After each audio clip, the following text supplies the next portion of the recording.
जो है। ऐसे में कुछ भी कविता का अपना धर्म है, कविता को करना चाहिए।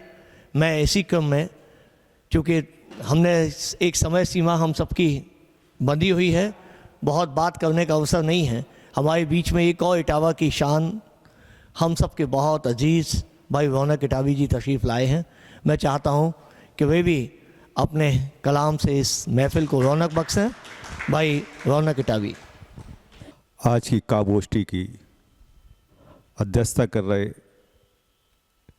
आली जनाब इज़्ज़त इमाम लाल बाबा साहब वो मिश्रा जी और मुख्य अतिथि लाल बाबा साहब, विशेष अतिथि हमारे इस कॉलेज के प्रिंसिपल साहब, हमारे सरपरस्त, हमें रास्ता दिखाने वाले, मंच पर ले जाने वाले, इस काव्य गोष्ठी का संचालन कर रहे बड़े भाई आली जनाब डॉक्टर कुछ चतुर्वेदी साहब। खुशनसीबी है कि आज के इस कार्यक्रम में हमारे दीन मोहम्मद दीन साहब भी तशरीफ़ फरमा है। हम सब उनका तहे दिल से इस्तकबाल करते हैं। सभी श्रोताओं, कविगण, आज अटल जी का जन्मदिन है। रोहित चौधरी साहब ने इस महफिल को सजाया। हम उस व्यक्ति का जन्मदिन मना रहे हैं कि जिसके वो दिल हृदय से कवि सम्राट, जिसके बारे में लोग चाहे विपक्ष में हों चाहे कहीं हों, लेकिन उस शख्सियत की तारीफ़ करते हुए नज़र आते हैं।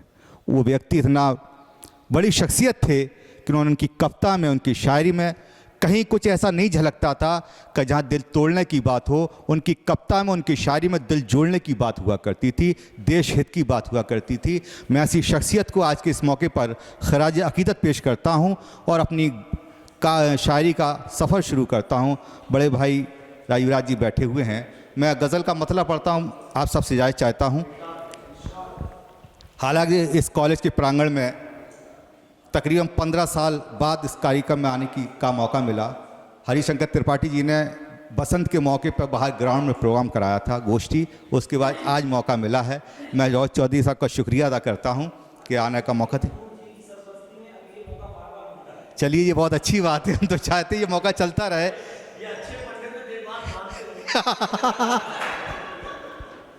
चलिए, आइए मतलब पढ़ता हूँ, मुलादा फरमा।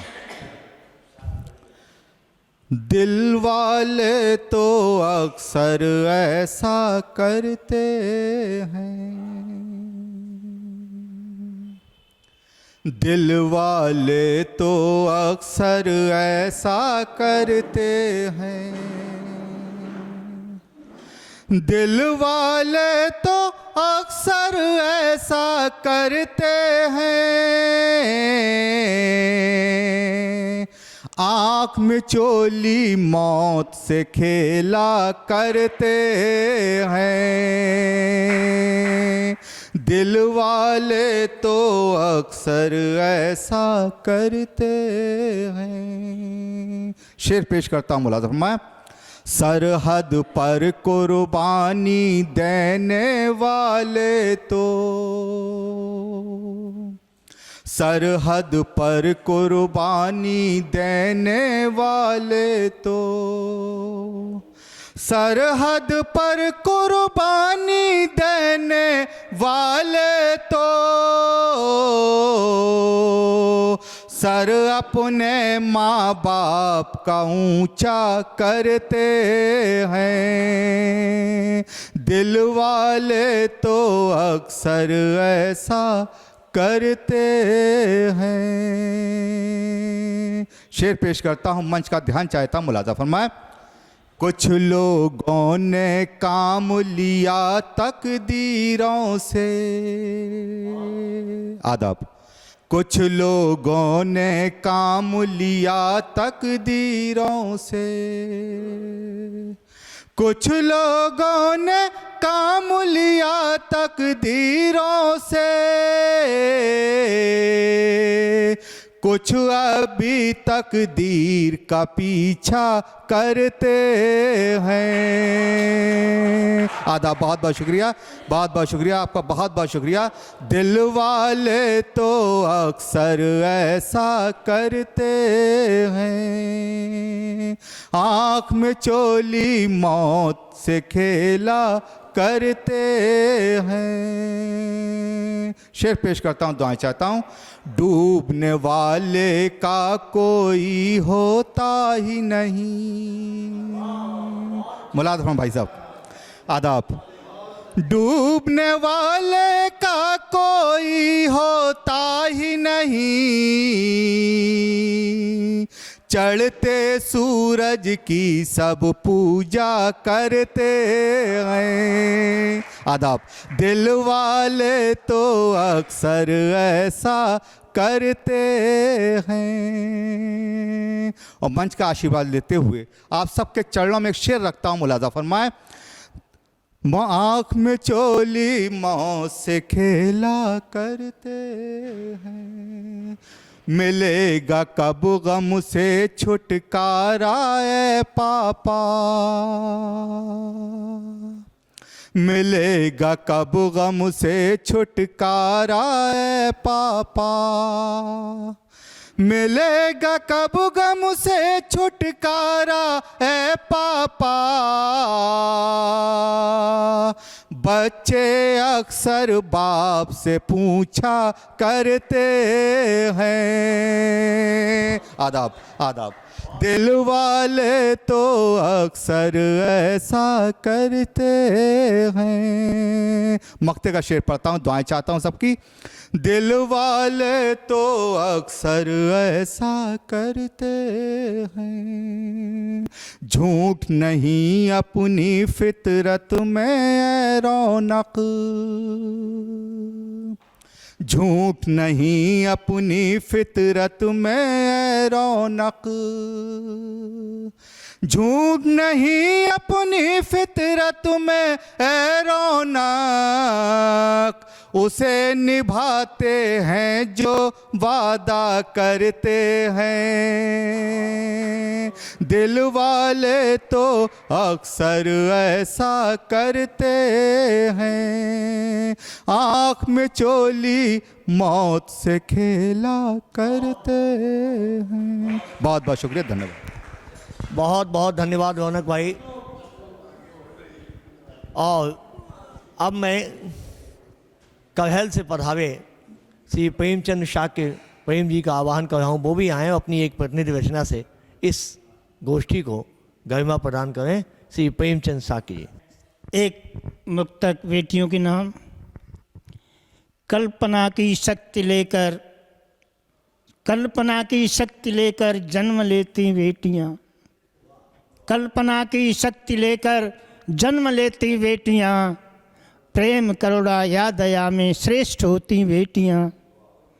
मुश्किलें आए डगर में हार ना माने कभी, वक्त के अनुरूप खुद को ढाल लेती बेटियाँ, वक्त के अनुरूप खुद को ढाल लेती बेटियाँ।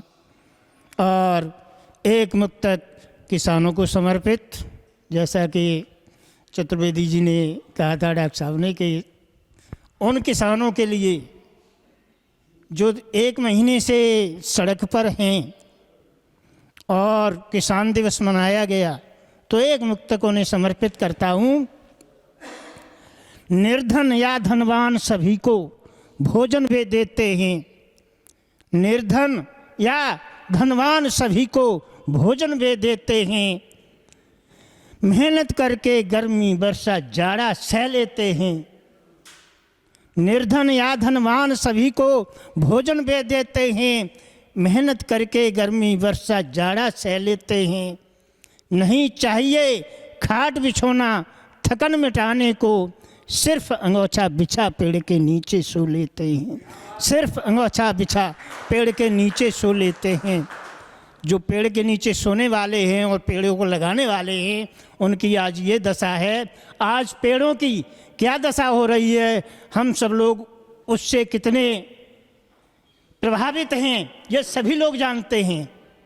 तो एक पेड़ पर ही रचना है मेरी। ध्यान चाहूँगा। अब मैंने पेड़ के माध्यम से जो भी कहा है, समाज कहाँ पर है, पेड़ कहाँ पर हैं, किनकी पीड़ा है, पीड़ा दर्शाई गई है। देखें, ध्यान चाहूँगा, कितना खोखला हुआ सूखा हुआ पेड़ है, उसकी व्यथा है। कितना खोखला हुआ, जरूरत खाद न पानी की, सूखा हुआ पेड़ कहता है कथा जवानी की। तना खोखला हुआ, जरूरत खाद न पानी की, सूखा हुआ पेड़ कहता है कथा जवानी की। तोता मैना काग मोर सब आ बैठा करते, बना नीड़ अपनी सुविधा से वे कलरव करते। मैं भी आनंदित हो जाता, उछल कूद उनकी, फल खाते कुछ कुतर कुतर कर गिरा दिया करते। ना आवाज सुनाई देती मीठी वाणी की, सूखा हुआ पेड़ कहता है कथा जवानी की। तना खोखला हुआ, जरूरत खाद न पानी की, सूखा हुआ पेड़ कहता है कथा जवानी की।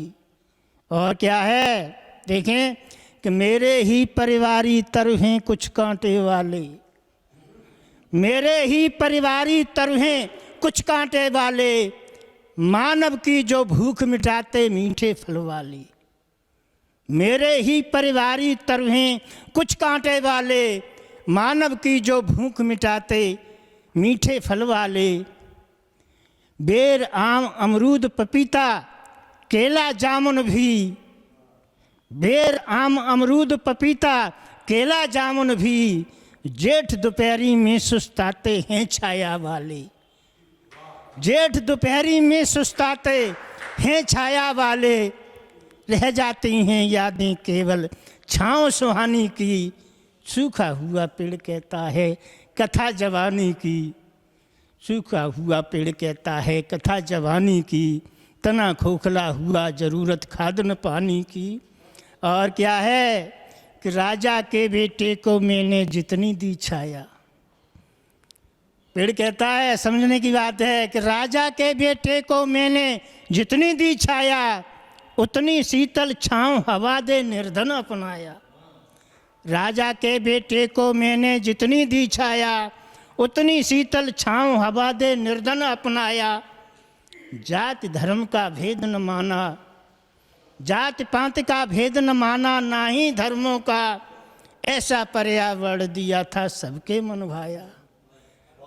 ऐसा पर्यावरण दिया था सबके मन भाया। आया करती याद सुनी थी एक कहानी की, सूखा हुआ पेड़ कहता है कथा जवानी की। तना खोखला हुआ, जरूरत खाद न पानी की, सूखा हुआ पेड़ कहता है। और है भी, हाँ, लपो खेलने अब ना आते लगते दुखियारे, लपो खेलने अब ना आते लगते दुखियारे। उम्र ढल चुकी कर क्या सकते वे भी बेचारे, उम्र ढल चुकी कर क्या सकते वे भी बेचारे। लपो खेलने अब ना आते लगते दुखियारे, उम्र ढल चुकी कर क्या सकते वे भी बेचारे।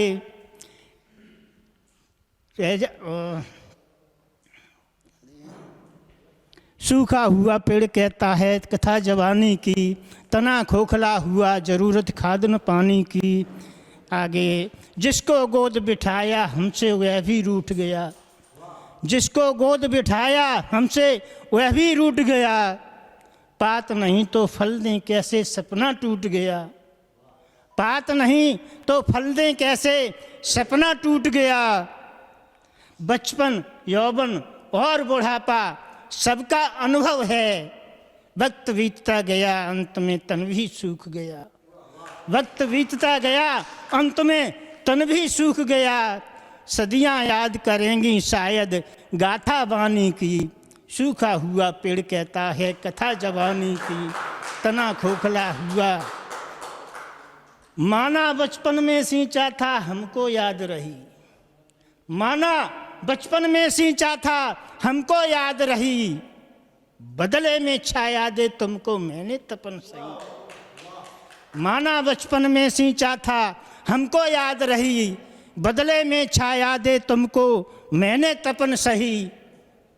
जितनी जिसे जरूरत उसने मेरा तन काटा, जितनी जिसे जरूरत उसने मेरा तन काटा, जितनी जिसे जरूरत उसने मेरा तन काटा। मन की पीड़ा मन में राखी कुछ भी नहीं कही, अंत समय तक साथ निभाया चिता निशानी की। सूखा हुआ पेड़ कहता है कथा जवानी की, तना खोखला हुआ जरूरत खाद न पानी की। सूखा हुआ पेड़ कहता है कथा जवानी की। अंत में है एक संदेश, महापुरुषों ने राह दिखाई उस पथ पर चलना, महापुरुषों ने राह दिखाई उस पथ पर चलना। पर्यावरण सुधरता कैसे ध्यान यही रखना, पेड़ लगाकर करो सजावट सुन लो धरती की। छाया और मधुर पल देता ध्यान यही रखना, प्रेम हो सके पीड़ा हरना पीड़ित प्राणी की। सूखा हुआ पेड़ कहता है कथा जवानी की, तना खोखला हुआ जरूरत खाने। बहुत धन्यवाद प्रेमचंद जी। आज प्रोफेसर राजेंद्र रंजन ने लिखा है कि अटल बिहारी वाजपेयी से उन्होंने पूछा कि आप अविवाहित हैं, उन्होंने नहीं मैं कुंवारा हूँ। तो उन्होंने कहा आपने विवाह क्यों नहीं किया? तो उन्होंने विवाह इसलिए नहीं किया कि मैं एक आदर्श पत्नी की खोज थी। तो उन्हें नहीं मिली? बोले हाँ मिली बहुत। फिर उन्हें उसे भी तो आदर्श पति चाहिए था। और ये कह के अटल जी आगे बढ़ गए।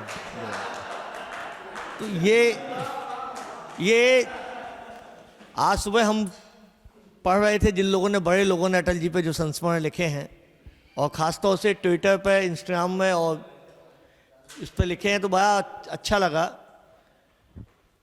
कई ऐसे विनोदपूर्ण बातें हैं। चूँकि समय चक्र बहुत तेज़, हम जब कवियों से आग्रह कर रहे हैं तो बहुत ज़्यादा संचालन में समय लेने की आवश्यकता नहीं है।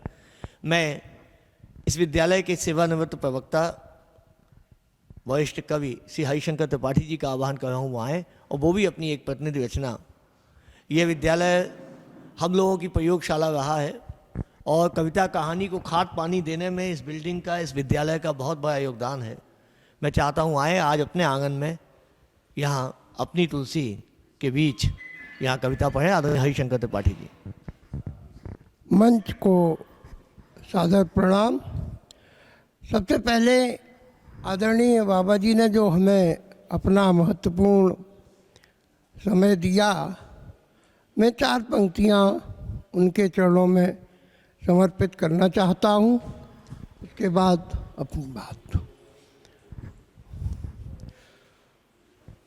संतों का जो जीवन होता है दूसरों के लिए है। अपने सुखों को त्याग कर हरता है औरों की व्यथा, पर हेत में मैं काम आऊं ध्यान रखता सर्वदा।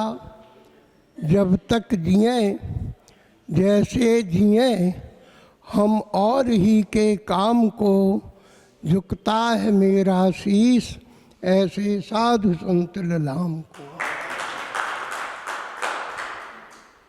मित्रों, हम सब अधिकांश कवि हैं, बीच में जितने मित्र बैठे हैं, या कविता की भावनाओं से जुड़े हुए लोग हैं। मैंने एक कविता लिखी थी अभी कुछ दिन पहले। कविता कब लिखी जाती है, किन परिस्थितियों में लिखी जाती है, इस विषय को छूते हुए मैं उसी छोटी सी रचना को आपके बीच कहते हुए अपनी उपस्थिति देना चाहता हूँ। आकाश को चूमती समस्याओं के पहाड़ पर चढ़ते चढ़ते, आकाश को चूमती ऊंची समस्याओं के पहाड़ पर चढ़ते चढ़ते जब मैं थक जाता हूँ, गिरने को आता हूँ, तब न जाने कौन सहारा देता साहस की लाठी बनकर। तब न जाने कौन सहारा देता साहस की लाठी बनकर, अत्याचारों की तपती दोपहरी में एकाकी पथ पर चलते चलते जब मेरा जीवन जीवन के लिए व्यथित होता, अंधकारों को छू जाती जब एक मायूस खुशकी, तब पपड़ाए होठों पर कोई आता आशा की एक बूंद बनकर, तब कोई आता आशा की एक बूंद बनकर।